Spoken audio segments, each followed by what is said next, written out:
Hello everyone, this is Shivangi. Welcome to shift classes. आज हम इस वीडियो में पढ़ेंगे करेंसी कन्वर्टिबिलिटी, जिसे हिंदी में बोलते हैं मुद्रा परिवर्तनीयता। आपका जो टॉपिक है ये 4 मार्क्स, 6 मार्क्स, 12 मार्क्स तीनों में ही आया हुआ है MEC 004 में। ठीक है, तो करेंसी कन्वर्टिबिलिटी आपको जब क्लियर होगा जब आपने एक्सचेंज रेट को अच्छे से पढ़ा है। तो एक्सचेंज रेट की वीडियो जो मैंने है MEC 002 की प्लेलिस्ट में आप जाके चेक कर सकते हैं। ठीक है, वहाँ मैंने एक्सचेंज रेट को पूरा डिस्कस करा, एक्सचेंज रेट क्या होता है, उसके टाइप्स। तो पहले आप वो देखना वीडियो, वो मैंने उस प्ले लिस्ट में इसलिए डाला क्योंकि जो एक्सचेंज रेट का जो टॉपिक है, आपका फॉरेन एक्सचेंज रेट का टॉपिक है, वो आपका दोनों ही सब्जेक्ट से रिलेटेड है। 002 से भी MEC और MEC 004 से भी। ठीक है, ये आपका सेकेंड ईयर का सब्जेक्ट है और वो आपका फर्स्ट ईयर का सब्जेक्ट है। तो अगर आप पहली बार मेरी वीडियो देख रहे हैं तो मैं आपको बता दूं, मेरे चैनल पे आपको, अगर आप इग्नू से मास्टर्स कर रहे हैं इकोनॉमिक्स में, तो सभी सब्जेक्ट की वीडियोस मिल जाएंगी। सभी का लिंक डिस्क्रिप्शन बॉक्स में, आप वहाँ से क्लिक करके देख सकते हैं। चलिए स्टार्ट करते हैं वीडियो। तो पहले हमें पता होना चाहिए करेंसी कन्वर्टिबिलिटी है क्या। तो currency convertibility means that a particular currency can be easily and readily change into another currency. तो करेंसी कन्वर्टिबिलिटी का मतलब क्या है कि जब कोई करेंसी दूसरी करेंसी में ईजिली क्या हो जाती है, चेंज हो जाती है। Convertibility is a feature of fully flexible exchange rate. तो जो कन्वर्टिबिलिटी है ये किसका फीचर है, किसका फीचर है? जो फ्लेक्सिबल एक्सचेंज रेट है उसका फीचर है। ठीक है, फ्लेक्सिबल एक्सचेंज रेट को पहले देख लेना होता क्या है MEC 002 में जाके। ठीक है, उसकी प्लेलिस्ट में चेक कर लेना। सम कंट्रीज़ में play restriction on their currency. अब कुछ कंट्रीज़ हैं, ठीक है, जो रिस्ट्रिक्शन लगा देती हैं उनकी करेंसी पे, जैसे limiting the amount you can hold or take out of a country, कि भाई उनकी आप कितनी अमाउंट रख सकते हो उनकी करेंसी की, या कितनी उनकी करेंसी से कंट्री से बाहर ले जा सकते हो। जैसे इसमें एग्जांपल है, Chinese government place limitation on the amount of foreign currency that can be bought. ठीक है, तो चाइनीज़ गवर्नमेंट ने क्या लगा रखी है, लिमिटेशन लगा रखी है किस पे, कि फॉरेन करेंसी की खरीदने के उस पे अमाउंट पे। ठीक है, this means that Chinese yuan is only A partially convertible. तो चाइनीज़ की करेंसी क्या है, युआन जो है वो क्या है, पार्शियली कन्वर्टेबल है। ठीक है, कि उन्होंने लिमिटेशन लगा रखी है, मतलब पूरी तरीके से फ्लेक्सिबल नहीं है, वो कन्वर्टेबल नहीं है।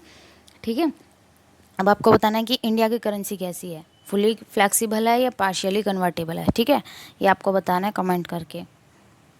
तो currency convertible is an important part of global commerce because it opens up trade with country.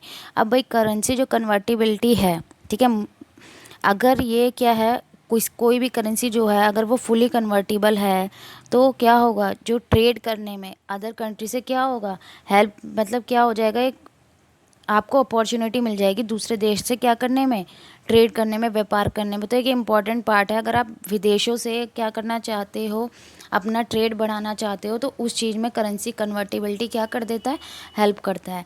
Having a convertible currency allow a government to pay for good and services in a currency that may not be the buyer's own. तो जो convertibility है currency की, ये आपको किस चीज़ में help करती है, गवर्नमेंट को किस चीज़ में हेल्प करती है, कि जो गुड और वो सर्विसेज को वो खरीदना चाहता है, ठीक है, वो उस करेंसी में खरीद सकता है जिसका वो बायर नहीं है। ठीक है, having non convertible currency make it harder for government to participate in a. और जब गवर्नमेंट के पास ये नॉन कन्वर्टिबल करेंसी का मतलब क्या है, कि वो हार्ड बनाता है। भाई अगर आप अपने देश की करेंसी को कन्वर्ट नहीं कर पा रहे हो दूसरे देश की करेंसी में, तो आपके लिए क्या होगा, व्यापार करना उस देश से, कोई भी सामान खरीदना क्या हो जाएगा, मुश्किल हो जाएगा। ठीक है, आप लंबे समय तक उस देश से क्या नहीं कर सकते, व्यापार नहीं कर सकते, कोई भी ट्रांजैक्शन नहीं कर सकते। तो अगर करेंसी कन्वर्टिबिलिटी है तो आप इजीली कर सकते हैं।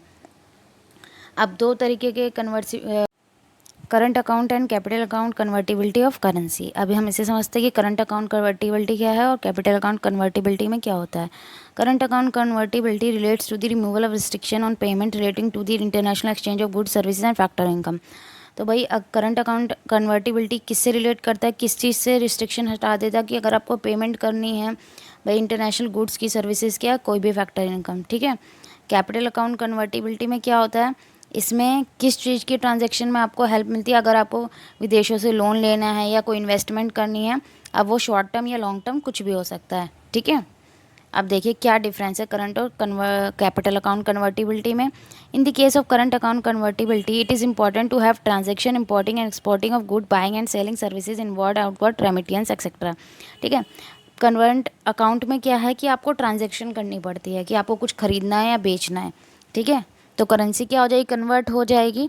भाई अगर हम क्या कर रहे हैं, एक्सपोर्ट कर रहे हैं, ठीक है, अगर हम यूएस में एक्सपोर्ट कर रहे हैं तो उस एक्सपोर्ट जब हम करेंगे, गुड सर्विसेज अपनी बेच रहे हैं, तो उसके बदले में हमारे पास क्या आ रहा है, उनकी करेंसी आ रही है, ठीक है। तो यहाँ हमें एक ट्रांजैक्शन करनी पड़ रही है, ठीक है।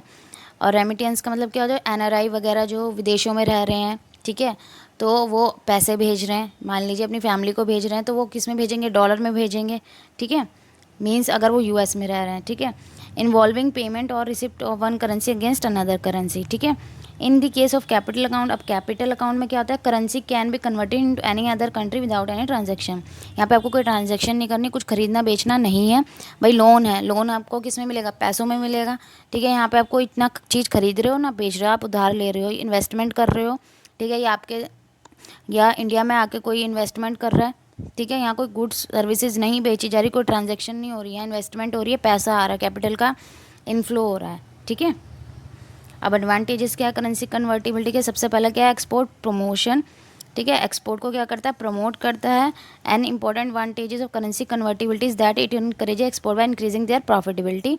With convertibility profitability of export increases because market foreign exchange rate is higher than the previously officially fixed exchange rate.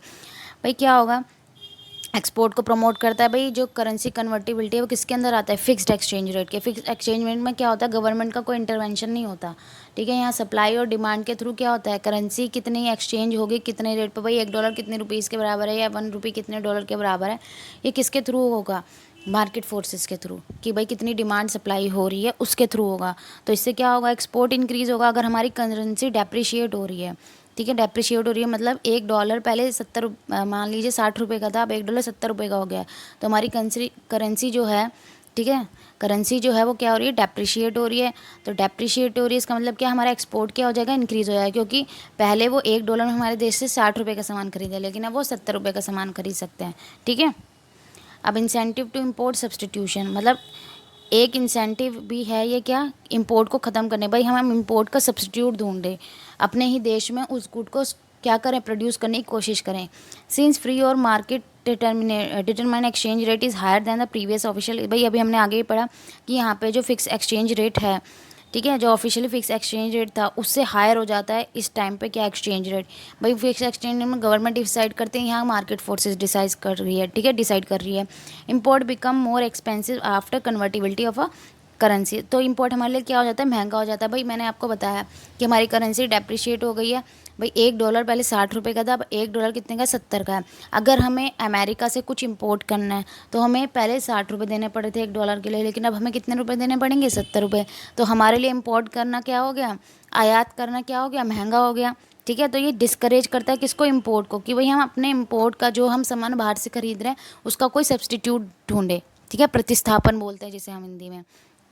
Self balancing ability, currency convertibility का यूज़ करके क्या आ जाता है, यहाँ गवर्नमेंट का इंटरवेंशन करने की नीड नहीं होती है, अपने आप ही क्या हो जाती है, सेल्फ बैलेंस हो जाता है। कैसे पढ़ते हैं, another important merit of currency convertibility lies in its self balancing mechanism when balance of payment is in deficit, ठीक है। बीओपी किस में, डेफिसिट में, घाटा आ गया due to over value exchange rate, भाई जो एक्सचेंज रेट है वो ओवर वैल्यूड हो गया है। Under currency convertibility the currency of country depreciate, ये मैंने आपको भी बताया कि भाई क्या होगा, जो हमारी जो करेंसी है वो क्या हो गई, डेप्रिशिएट होगा, जिससे हमारा एक्सपोर्ट बढ़ जाएगा, ठीक है, क्योंकि उनके लिए हमारे जो प्राइस है वो क्या हो गए हैं, लोअर हो गए हैं उनके देश के मुकाबले। भाई अब $1 में वो ₹70 का सामान खरीद सकते हैं, पहले कितने खरीदते थे, ₹60 का। And discourage import by raising their, और इससे क्या, हमारा एक्सपोर्ट तो बढ़ रहा है और हमारा इंपोर्ट क्या हो जाएगा, कम हो जाएगा, क्योंकि हमारे लिए विदेशों का सामान क्या हो गया, महंगा हो गया। In this way deficit in balance of payment get automatically corrected, तो हमारे जो बीओपी में जो क्या हो रहा था, घाटा हो रहा था, वो ऑटोमेटिकली क्या हो जाएगा, करेक्ट हो जाएगा। अब बीओपी क्या होता है वो आप MEC 002 के प्लेलिस्ट में जाके चेक करना, वहाँ मैंने वीडियो अपलोड कर रखी है, ठीक है, बीओपी क्या होता है। तो यहाँ पर गवर्नमेंट के इंटरवेंशन के बगैर ही, ठीक है, या सेंट्रल बैंक के इंटरवेंशन के बगैर ही क्या हो जाता है, बीओपी बैलेंस हो जाता है। The opposite happens when balance of payment is, और ऐसा ही अपोजिट होता है किसमें, जब सरप्लस हो जाता है, ठीक है। तो अंडर वैल्यू एक्सचेंज रेट, ठीक है। अब लास्ट है आपका incentive to send remittance from abroad, तो इसमें एक इंसेंटिव मिल जाता है कि भाई जो बाहर NRI रह रहे हैं उनके थ्रू पैसा आएगा, ठीक है, भाई वो अपनी फैमिली को भेजेंगे, ठीक है।